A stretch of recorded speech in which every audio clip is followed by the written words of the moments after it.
Welcome back to the Keiser Report. I'm Max Keiser. Time now to go to New York. Speak with actress, comedian, writer, director, producer, Roseanne Barr. Roseanne is an Emmy and Golden Globe winning performer for her role as a fierce working-class domestic goddess on the hit comedy show Roseanne. Roseanne Barr, welcome to the Keiser Report. Hey, thank you very much. Now, Roseanne, we met on Twitter via hashtag Occupy Wall Street. Tell us how you ended up... Yeah, we did. How did you end up speaking at Occupy Wall Street, and what is the mood there? I ended up speaking there to announce my candidacy for President of these United States as well as Prime Minister of Israel. It's a twofer. And so I went over there, to give my speech, and I've traveled all over the country giving that speech now for about a year. The mood there, it was pretty fantastic. It was very calm, very peaceful, a lot of deep thought, a lot of solutions being put forth, a lot of really cool young people, some older people, but it's kind of real, reminds me of the 60s when we all kind of tried to do the exact same thing. Okay, now, Roseanne, when I was in Tahrir Square in Cairo during their protests, I noticed that their demands of the protesters were very clear. Now, what are the demands of the Occupy Wall Street protests? Well, as far as I could tell, that people have made the connection between foreclosures, banks, war, and... but that's why I'm here, Max, because you said you had solutions, and that's why I followed you and tweeted you back. And I thought your solutions sound pretty brilliant, so I'm here to ask you questions as well. Yeah, I saw you on Twitter. You were tweeting from the Occupy Wall Street. You're down in the trenches, and one of the tweets that you posted, you said, Roseanne Barr, if corporations are people, then Goldman Sachs needs to be executed for premeditated mass murder, terrorism, mayhem, and grand larceny. Yes, absolutely. Would this be your platform then, running for president? It's part of it. The part of my platform is, of course, that the guilty must be punished, and that we can no longer, let our children see their guilty leaders getting away with murder, because it teaches children that, they don't have to have any morals, and as long as they have guns and are bullies, that they'll win, and I don't think that's a good message. I do say that I am for the return of the guillotine, and that is for the worst of the guilty. You're singing to the choir on this show. We've been advocating the guillotine for years now. Oh, well, fantastic. We think alike in many ways. I first would allow the guilty bankers to pay, the ability to pay back anything over $100 million personal wealth, because I believe in a maximum wage of $100 million. And if they're unable to live on that amount, then they should, go to the re-education camps, and if that doesn't help, then be beheaded. Now, we just recently saw the guillotine rolled out in a huge protest in Israel. 500,000 people in the streets. Basically, they are part of this global, what some call, or I call, the global insurrection against banker occupation. Has there been any communication between, let's say, the Tel Aviv, Wall Street, Athens, Cairo, Tunis? This is a global uprising. Do you see any of that global communication happening vis-a-vis Twitter and other sites, or just in any way? Yes, I receive emails and messages and letters from all over the world, especially Israel and Turkey and even Iran, everywhere. I see it all, and I just encourage everybody, get together as fast as you can, stop all that lefty factioning stuff that leftist men love to do. Women, come together, and it's ours, and we'll take it, and we'll fix it in a heartbeat. Okay, on the Twitter-osphere front, we have some questions from Twitter. I'm going to ask you a few Twitter questions. This one's from Bloated Lesbian, asks via Twitter. I've seen her. It's a funny name. She asked, if given the opportunity to confront Lloyd Blankfein or Jamie Dimon, what would Roseanne Barr say to them? You're under arrest. Short and sweet. Okay, next question from Bill Twaddle on Facebook. He asks, would you support an Occupy the Fed protest, seeing as without the corruption, the banking fraud couldn't continue? So this is a question about getting a little bit more fine-tuned and maybe occupying the nexus of this problem, the Federal Reserve. Absolutely, they got to go. They're out of here as soon as I'm elected. That will be my first act. First I will make war illegal.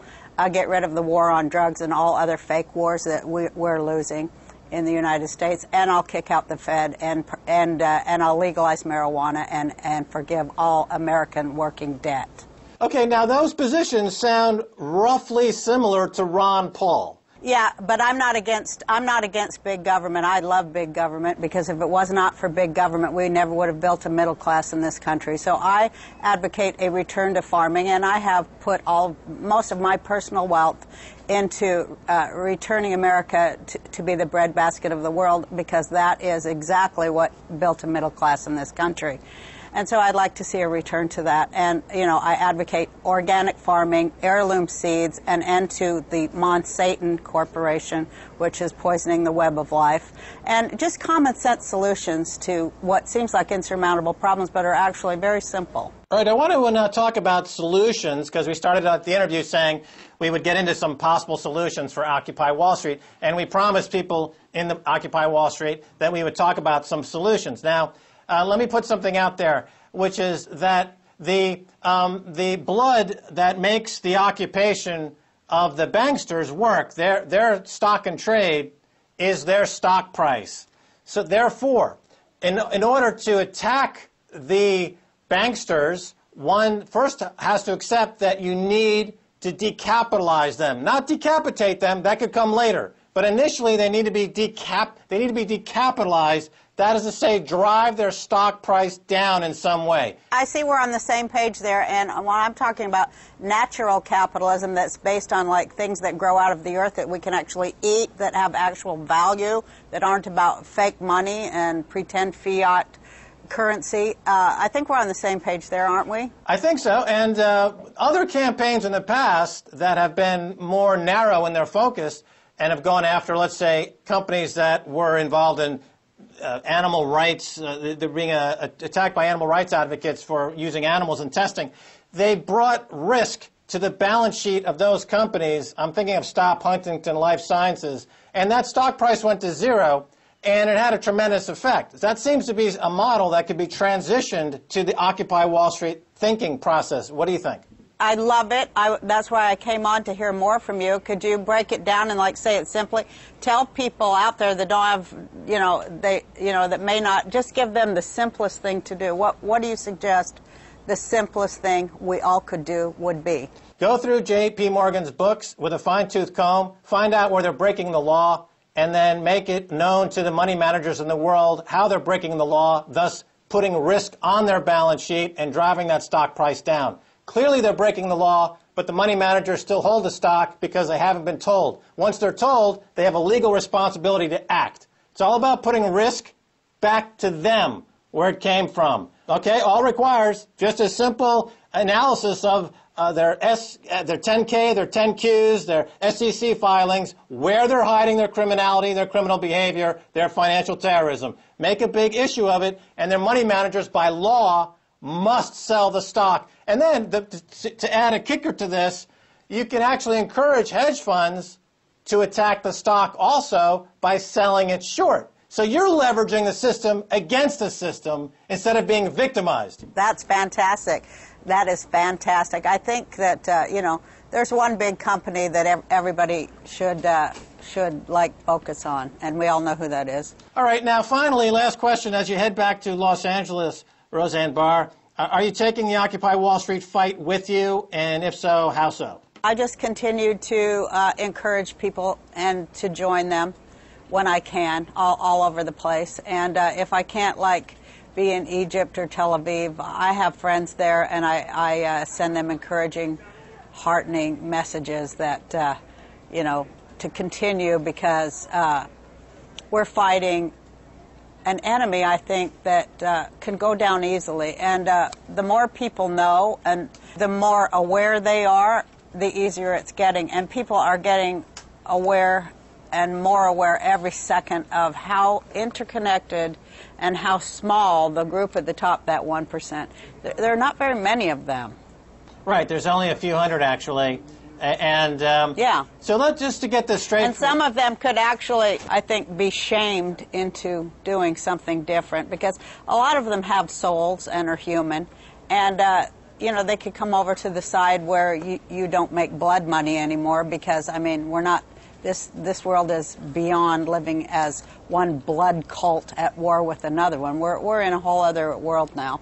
And so we encourage them to, you know, become aware and join the land of the living. All right, finally, another Facebook question from Luis Schulborg. It's a question about how did you come to your current thinking politically? Was there an event in your life, or how did you first get into your political point of view? Well, I was always political because my father, my grandfather, they were very political. I grew up in Salt Lake City, Utah, as a Jewish girl, and that was a little difficult. But also, my family were socialists, so I was like a red diaper, a little late for that. But I always was political because my family was always political. So, you know, once you're trained to see everything which to me means you just see how things are connected. That's what political means to me. It doesn't mean like taking a side or voting or any of that stuff. It just means being aware of how things are interconnected.